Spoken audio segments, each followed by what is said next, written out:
The real story behind the construction of Taj Mahal. Taj Mahal was constructed in the memory of Shah Jahan's most beloved wife Azum and Banu Begum, also known as Mumtaz Mahal. She had passed away while giving birth to their 14th child in Madhya Pradesh while she was accompanying her husband on his military campaign. She was aged 39 at that time. He was so upset over the loss of his wife that he isolated himself in his room. He did not show his face to anyone for a week. When he finally did come out of the room, his hair had turned grey in color.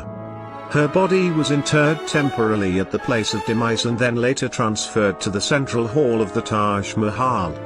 The land on which the Taj Mahal was constructed belonged to a Raja Jai Singh who had his orchard there.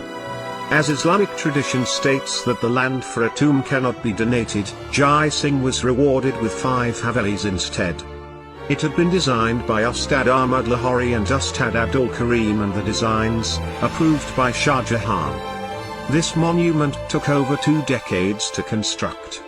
Artisans were called from as far as Armenia, France, Italy and Turkey to work on this monument.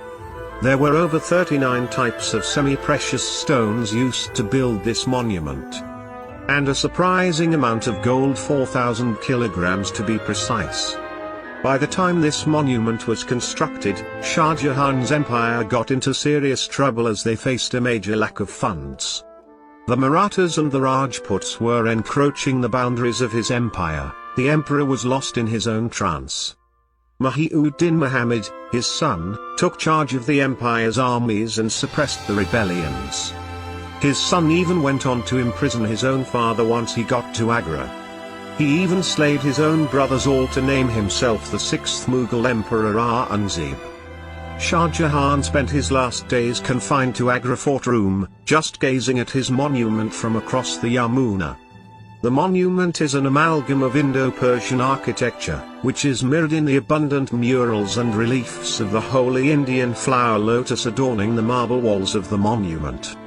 On the pinnacle of the monument, the Islamic moon is seen combined with the Hindu Mangal Kalash, which has the name Allah carved on it. The Taj was declared as a World Heritage Building in the year 1983. Baird Taylor, an American novelist, remarked that even if the country had no monuments, the Taj Mahal was enough to attract the whole world with its beauty. In fact, several people have made remarks about the striking beauty of the monument.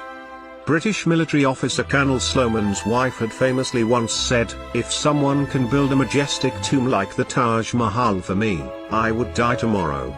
Former US President Bill Clinton had said that there are 2 kinds of people in the world, one who have seen the Taj Mahal and one who hasn't. Back in the 60s, the monument was open 24/7 and there was no special ticket to visit it. Several people from all around the world came to see the monument during moonlight nights. The monument was infamous for its Chamki phenomenon. The phenomenon is such that the stones of the monument glittered like diamonds if viewed at the correct angle under the moonlight. Today, this monument is the most heavily ticketed monument in the entire country. It is open for only 5 moonlight nights in a month and groups are restricted to 400 people in batches of 50. The river Yamuna was one of the primary reasons why the monument was built at this location. However, the river has dried out and does not have enough water to quench 1/3 of the population of the city on an annual basis. The city of Agra, which was once the capital of Mughal India, has now been reduced to a township that survives mostly on the tourism generated by the Taj and other Mughal monuments.